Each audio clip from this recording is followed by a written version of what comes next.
হঠাৎ অনুভূত হওয়া ভূমিকম্পের পরে আতঙ্ক ছড়িয়ে পড়ে নগর জুড়ে, বিশেষ করে এলাকার মোড়, বিশ্ববিদ্যালয় ক্যাম্পাস, হাসপাতাল, হোস্টেল সব জায়গায় শিক্ষার্থীরা ভিড় করে নেমে আসে খোলা জায়গায়। আতঙ্কে অনেকেই ক্লাস পরীক্ষা বাদ দিয়ে ব্যাগ গুছিয়ে বাড়ির পথে রওনা হয়েছে।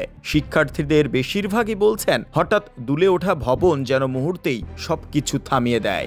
যখন ঘুমের মধ্যে ছিলাম, ঘুম ভেঙে গেছে, তারপর খাটের নিচে আশ্রয় নিয়েছি। 5 তলায় থাকি তো, এই জন্য একটু বেশি আতঙ্কিত ছিলাম, কারণ আমার তাড়াহুড়া করে ভাবে নামাও যায় না, আর আমাদের বিল্ডিংয়ে লিফটও নেই, আর বিল্ডিংটা বেশ পুরনো, এই জন্য আসলে আমরা আতঙ্কে আছি। 2 দিন থেকে তো ট্রমাতেই আছি আমরা, এত পরিমাণ ইনজয় হচ্ছে সবাই, তারপর হুটহাট করে আতঙ্ক হচ্ছে এই আর কি। আমরা যদিও সবাই যেতে চাচ্ছিলাম না, কিন্তু হল প্রশাসন বলছে আমাদেরকে 5টার মধ্যে চলে যেতে হবে। না, বাধ্য হয়ে না, অবশ্যই।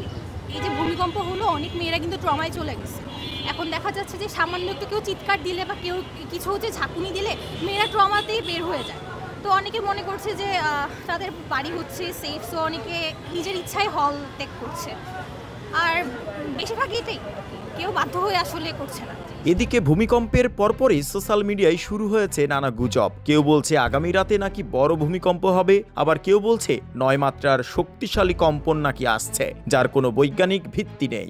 এখন এই এনার্জিটা যদি একবারে বেরিয়ে যায় তাহলে 8 থেকে 9 ম্যাগনিটিউডের ভূমিকম্প হতে পারে, কিন্তু এই এনার্জিটা যে একবারে বের হবে এটা তো আমি জানি না, এটা কেউ জানে না।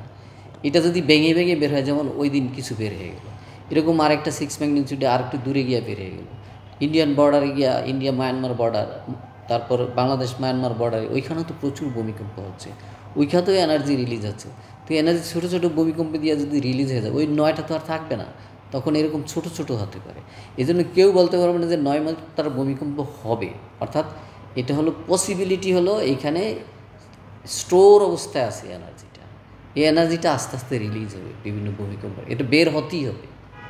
আতঙ্কের কিছু নেই, আতঙ্কের কিছু নাই। এখানে 1000 বছরের ইতিহাসে এত বড় ভূমিকম্প হয় না এই জায়গায়। তো এখন যেহেতু আমার রেকর্ডেড না, আমি কীভাবে বলবো এটা 9, আমরা বলেছি যে এখানে 9 ম্যাগনিটিউডের বা 8 ম্যাগনিটিউডের ভূমিকম্পের এনার্জি এখানে স্টোর আছে। এই এনার্জিটা ডিস্ট্রিবিউটেড হয়ে বের হতে পারে, এনার্জিটা এই হয়ে বের হতে পারে, একসাথে বের হতে পারে। যে যেখানে থাকুক, যেখানে বাস করুক, একটু বিবেক বুদ্ধি খাটায়া একটু সতর্কতা অবলম্বন করা উচিত। সরকারের এই ব্যাপারে যথাযথ ভূমিকা পালন করা উচিত। এটা নিয়ে অনেকটা আতঙ্কিত, অনেকটা ভয়ের ব্যাপার, কারণ আমরা এর আগে তুরস্কতে একটা ভয়াবহ ভূমিকম্প দেখেছি, বিভিন্ন জায়গায় হচ্ছে। সেক্ষেত্রে আমাদের ঢাকা সিটিতে তো জনবহুল বেশি এবং আমাদের বাংলাদেশের প্রাণকেন্দ্র, এখানে ক্ষতি হওয়া মানে তো আমাদের দেশের বেশি অর্ধেক ধ্বংস হয়ে যাওয়া। মানুষের অনেক আতঙ্ক, এবং কি আপনার যে সমস্যা হচ্ছে, এখন তো অনেক বিল্ডিং নষ্ট হয়েছে না, তারপরে মানুষের অনেক ক্ষয়ক্ষতি হয়েছে, অনেক মানুষ মারা গেছে। বাংলাদেশ কিন্তু আসলে একটা ভূমিকম্প প্রবণ অঞ্চল, এবং আমরা এটা জানি যে বাংলাদেশে কিন্তু আসলে 3টা জোনে ভাগ করা হয়েছে, তার মধ্যে কিন্তু ঢাকাটা কিন্তু ইয়েলো জোনে বিভক্ত। এবং আপনি জানেন যে অনেক আগে থেকেই কিন্তু ঢাকার যে বিল্ডিংগুলো সেটা কিন্তু আসলে ওয়েল প্ল্যানেড না, এবং যে বিল্ডিং কোড রাজুকের সেটা কিন্তু মেনে হচ্ছে না, ফলে আসলে আতঙ্ক তো অবশ্যই বিরাজ করছে। বিশেষজ্ঞরা বলছেন ভূমিকম্প কখন কত মাত্রার হবে এটা পৃথিবীর কোথাও কেউ ভবিষ্যৎবাণী করতে পারে না, আর ইতিহাসে 9 মাত্রার ভূমিকম্প এই অঞ্চলে কখনো হয়নি এমন দাবি সম্পূর্ণ গুজব। না, আমরা ওই রকম আতঙ্কের, ওই রকম যে 9 মাত্রা ভূমিকম্প, 8 মাত্রা ভূমিকম্প, এইটা হওয়ার সম্ভাবনা নাই, এবং এটা আপনি কোথাও এটা কথা বলবেন না যারা জানে। এইটা মাত্রাটা নিয়ে ডিল করে জিওলজিস্ট, বিশেষ করে প্রফেসর জিল্লুর রহমান আছে, ওনার সাথেও কালকেও কথা বললাম। এটা হলে 6 থেকে 7 পর্যন্ত হইতে পারে, কিন্তু 8-9 হওয়ার সম্ভাবনা নাই।